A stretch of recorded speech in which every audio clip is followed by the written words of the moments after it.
नमस्कार, news for nation देख रहे हैं आप और मैं हूं आपके साथ साक्षी झा। क्या 7वें चरण का चुनाव औपचारिक है? ये हमारा नहीं बल्कि राष्ट्रीय लोक जनशक्ति पार्टी रामविलास के राष्ट्रीय अध्यक्ष चिराग पासवान का कहना है। दरअसल देखिए, लोकसभा चुनाव का आखिरी चरण जो 7वें चरण का चुनाव होना है वो 1 जून को होगा और इसको लेकर जो चिराग पासवान है वो कहते हैं कि ये सिर्फ औपचारिक चुनाव है। लेकिन अब सवाल ये है कि क्या चिराग पासवान ओवर कॉन्फिडेंट हो रहे हैं या वाकई ये औपचारिक चुनाव है? क्या है इनसाइड स्टोरी, आइए हम आपको बताते हैं इस वीडियो में। चिराग पासवान ने कहा कि 7वें चरण का चुनाव महज औपचारिकता है। मोदी सरकार ने अपना टारगेट पूरा कर लिया है। साथ ही कांग्रेस नेता राहुल गांधी के बिहार दौरे को लेकर चिराग पासवान ने बड़ा हमला बोला है। कहा कि बहुत देर कर दी हुजूर आते आते, अब तो अंतिम चरण है, अब आने से कोई फायदा नहीं होने वाला है। उन्होंने कहा कि ये लोग जान चुके हैं कि बिहार में इनका कुछ नहीं होने वाला है, सिर्फ खाना पूर्ति के लिए आए हैं।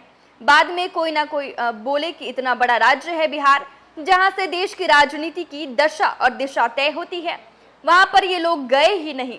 ये सिर्फ खाना पूर्ति के लिए आए हैं, बिहार से इनका कोई लेना देना नहीं है।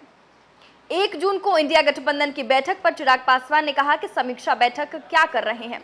जो लोग चुनाव से पहले एक साथ नहीं आ पाए, चुनाव में सीटों का बंटवारा एक साथ नहीं कर पाए, वो लोग 1 जून को समीक्षा बैठक करने की कितनी सीटों पर चुनाव जीत रहे हैं और प्रधानमंत्री कौन होगा, इसका सिर्फ दिखावा है ताकि इस 7वें चरण के मतदान पर इसका असर पड़े।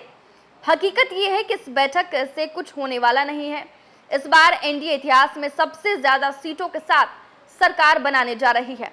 वहीं 7वां चरण एक औपचारिकता मात्र है, जीत तो एनडीए की पक्की है। देखिए, लोकसभा चुनाव के 7वें चरण में 8 राज्यों की 57 सीटों पर 1 जून को वोटिंग है।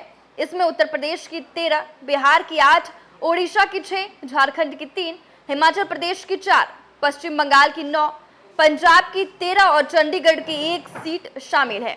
वहीं 2019 में इन 57 सीटों में से एनडीए को 32 सीटें मिली थी, जबकि यूपीए को 9 सीटें और अन्य को 14 संसदीय क्षेत्रों में जीत मिली थी।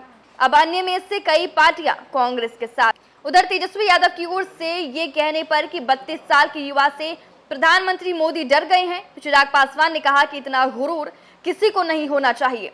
प्रधानमंत्री मोदी अपने अनुभव से काम कर रहे हैं।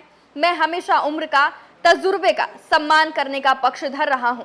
मेरे प्रधानमंत्री आपको धमकी नहीं दे रहे हैं, आपको सुझाव दे रहे हैं और जो प्रत्यक्ष है उसकी जानकारी दे रहे हैं। आगे उनका कहना है कि क्या तेजस्वी यादव बेल पर नहीं है? जमीन के बदले नौकरी के मामले में आपके परिवार के लोग आरोपी नहीं है। अगर प्रधानमंत्री अपने अनुभव से आपको कोई सुझाव दे रहे हैं तो उसे मानना चाहिए, ना कि इस तरीके से किसी की उम्र का मजाक उड़ाना चाहिए। वहीं जेपी आंदोलन में आपके पिता भी युवा नेता थे, मेरे पिताजी भी युवा नेता थे। उम्र का पहिया चलता रहता है, किसी की उम्र को लेकर इस तरह से कटाक्ष करना अच्छी बात नहीं है।